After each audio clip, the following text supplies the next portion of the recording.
Hello guys, सबके लिए राम जय भोले की। और आइए हम आपको एक प्रभु श्री राम जी और केवट के बारे में सुनाएंगे कि किस प्रकार केवट को प्रभु श्री राम के चरणों का चरमोदक चरणों को धोकर पीने का अवसर कैसे मिला, कितनी बार में मिला, और आखिरकार केवट के लिए प्रभु श्री राम के चरणों को धोकर पीने के लिए कितने जीवन लेने पड़े। तो आइए आपको हम विस्तार में बताते हैं कि कहते हैं एक वन में कोई महर्षि तपस्या कर रहे थे और तपस्या करते करते जब प्रभु उनके पास प्रकट हुए तो कहने लगे, हे मुनिवर, मांग लीजिए, क्या मांगना चाहते हैं। हम आपकी तपस्या से बहुत प्रसन्न हुए हैं। तो वो मुनिवर हाथ जोड़कर कहने लगे कि हे नाथ प्रभु, हमें आपके चरणों का चरमोदक धोकर पीने का सौभाग्य प्राप्त हो। आप मुझे ऐसा कोई रास्ता बताइए ताकि आपके चरणों को मैं धोकर पीना चाहता हूँ, और मेरी जो सांसें आज तक जीवित हैं वो प्रभु आपके चरणों को धोकर पीने के लिए मैं जीवित हूँ आज तक। तो प्रभु कहने लगे, जाइए मुनिराज, हम आपकी तपस्या से बहुत प्रसन्न हुए और मैं वादा करता हूँ कि आपको अपने चरणों का चरमोदक जरूर दूंगा, लेकिन उसके लिए आपको एक जन्म और लेना पड़ेगा। इतना कहकर प्रभु अंतर्ध्यान हो जाते हैं और कुछ समय बीतने के बाद में कहते हैं उस जंगल में इतनी बड़ी आग लगी कि वो महर्षि जलकर वहीं समाप्त हो गया। कुछ समय बीतने के बाद फिर कहते हैं कि कुछ समय बीता तो वो उस मुनिराज का जो जन्म था एक प्रभु के झील सागर में कछुए के रूप में मिलता है।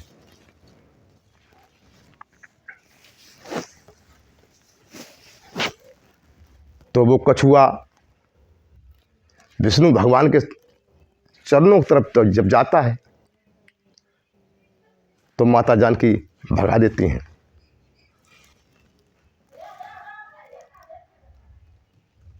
और जब वो कछुआ प्रभु के शेष सर की तरफ जाता है तो शेषनाग फुंकार के भगा देते हैं। जब कच्छराज को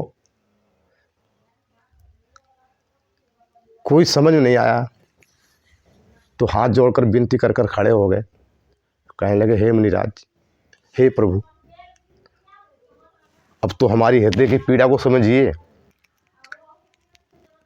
अब तो हमारी तरफ दया कीजिए।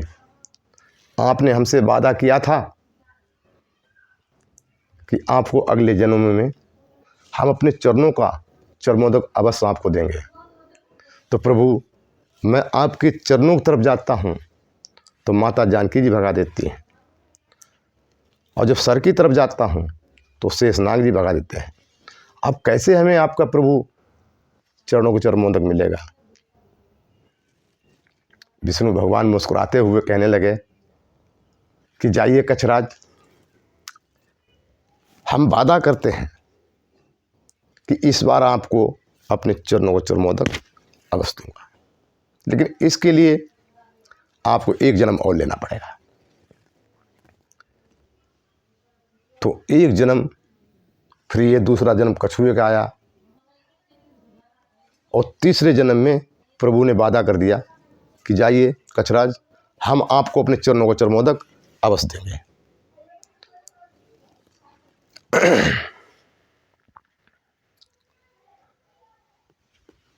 तो कहते हैं कुछ समय बीता, प्रभु के झील सागर से वो कछुआ गायब हो गया, अंतर ध्यान हो गया। और तीसरा रूप जो है उसको जन्म वो एक कश्यप के घर में केवट के रूप में मिलता है। तो वो अपने रोज का वही उसका कार्य था, समझदार हो गया, तो उसने एक लकड़ी की नाव बनाना चालू कर दी और जाकर शमशा घाट पर सरयू नदी में उस नाव को खड़ा कर दिया और एक बांस की लग्गी लगा दी उसी में।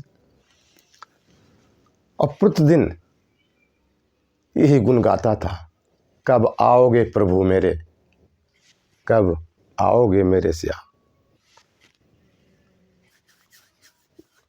तो केवट का एक ही काम था कि सबको पार उतारना, और अपने मन में ये भी आस लगाए बैठा है कि एक ना एक दिन हमारे प्रभु अवश्य आएंगे। उन्होंने हमसे वादा किया है। तो कहते हैं इधर अयोध्या में जब प्रभु श्री राम जी के लिए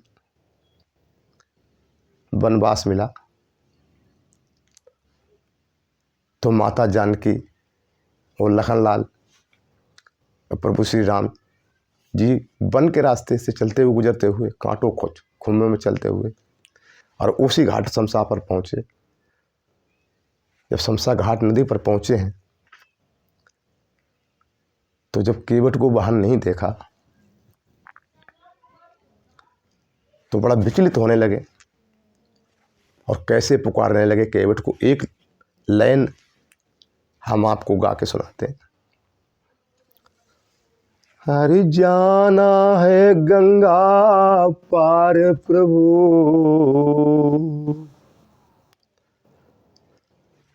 हरि जाना है गंगा पार प्रभु, हर केवट की नाव चढ़े, अरे कभी कभी भगवान को भी भक्तों से काम पड़े। कहते हैं कि हमेशा भगवान ही नहीं काम आते हैं, कभी कभी भगवान को भी जरूरत पड़ती है भक्त की। विश्वास रखिए, आप मन में विश्वास बनाइए, भगवान को आपकी जरूरत अवश्य पड़ेगी।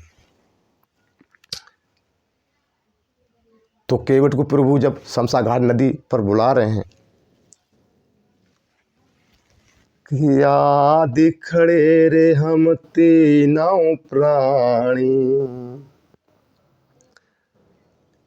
कि आदि खड़े रे हम तीनों प्राणी, अरे केवट तुम्हारे द्वार भैया, हैं कि केवट तुम्हारे द्वार भैया,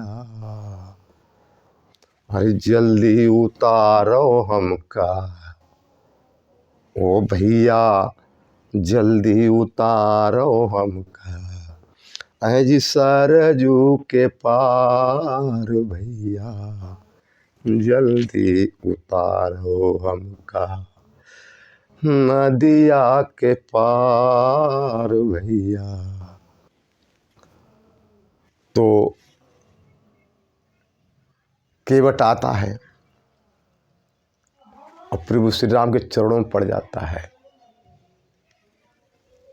कहता जय श्री राम, आपने हमारे हृदय की पीड़ा को आखिरकार समझ लिया, आखिर नाथ हमारे घाट पर आ ही गए।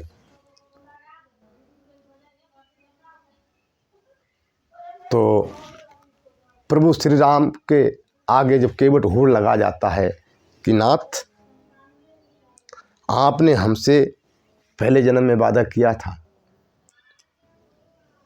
कि आपको चरणों का चरमोदक अवश्य देंगे, साथ फिर दूसरे जन्म में भी आपने यही कहा था, लेकिन आज मैं आपके चरणों को जब तक धो नहीं रुक के पी नहीं लूँगा तब तक मैं आपको पार नहीं उतारूँगा। मैं आपके पिता दशरथ की कसम खाता हूँ, आज जब तक आपके चरणों को धोकर पी नहीं लूँगा तब तक पार कहते ही नहीं उतारूँगा।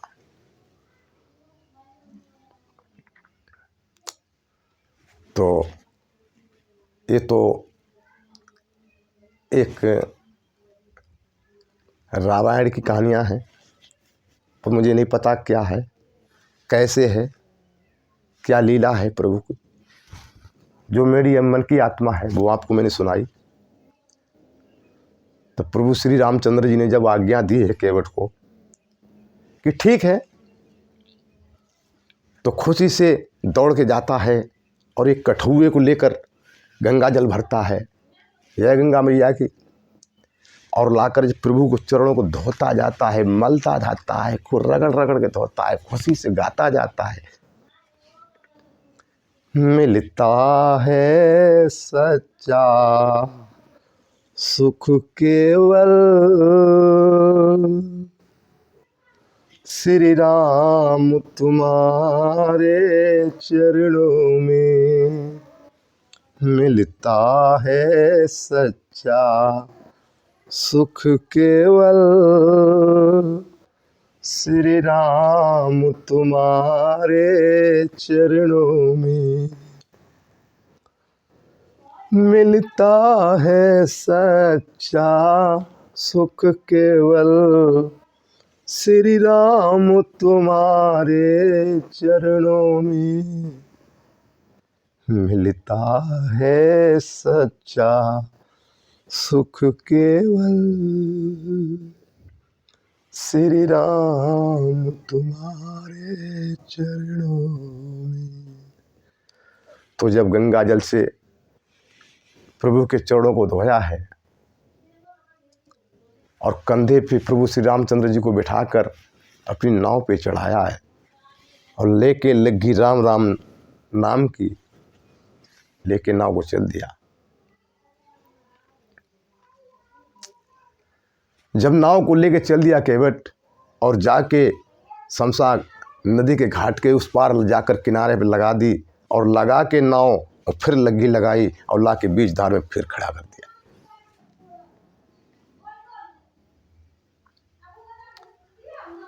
और बीच धार से फिर लग्गी उठाई, फिर लगाई जाके, फिर किनारे ले जाके पल्ले पर लगा दी, वहां से फिर उठाई लग्गी, फिर लगाई, ला के बीच धार में फिर खड़ी कर दी। जब ऐसा केवट करते हुए देखा तो लखनलाल को गुस्सा आ गई, लाल ताल आंखें करने लगे, कहने लगे भैया राम, अगर आप आज्ञा दो तो मैं अभी इसको भस्म कर दूँ, खत्म कर दूंगा, ये हमारे साथ ऐसा मजाक क्यों करता है। प्रभु श्री रामचंद्र जी कहने लगे ठहरो लखनलाल ठहरो, कोई जगह ऐसी होती है जहाँ व्यक्ति को झगड़ा नहीं करना चाहिए, और अभी हम केवट की नाव बैठे हुए हैं, हमारा ही नुकसान है।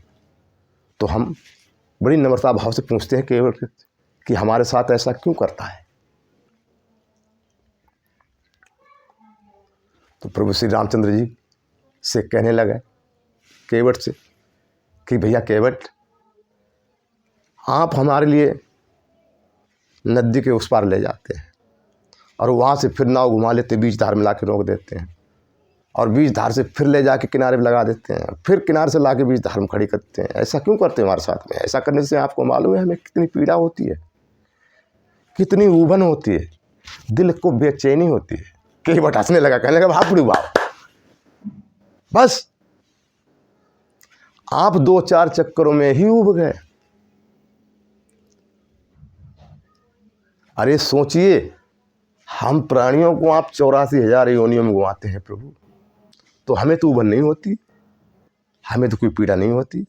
वादा कीजिए कि आप हम मनुष्य जाति को 84,000 योनियों से मुक्ति दिलाएंगे। प्रभु श्री रामचंद्र जी ने कहा, ठीक है केवट, जाइए, मैं आपको ये वचन देता हूँ कि मानव जाति को 84,000 योनियों से आज से मैं मुक्त करता हूँ। बोल सिया रामचंद्र की जय। तो ये कुछ बातें हमारे प्रभु श्री रामचंद्र जी केवट के बारे में हमने आपको सुनाई। अगर आपको हमारी वीडियो समझ में आई हो, पसंद आई हो, तो आपने अभी तक लाइक नहीं किया है, एक प्यारा सा लाइक कर दीजिएगा और सब्सक्राइब करना ना भूलें। आपको अगर हमारी और भी कुछ वचन सुनना है तो हमें लाइक कीजिए, सब्सक्राइब कीजिए, हमारी वीडियो आपके आगे सबसे पहले पहुंचेगी। तो मैं श्याम पाल रंगीला भक्ति गीत यूट्यूब चैनल के माध्यम से सभी से राम राम कहता हूँ। जय श्री राम।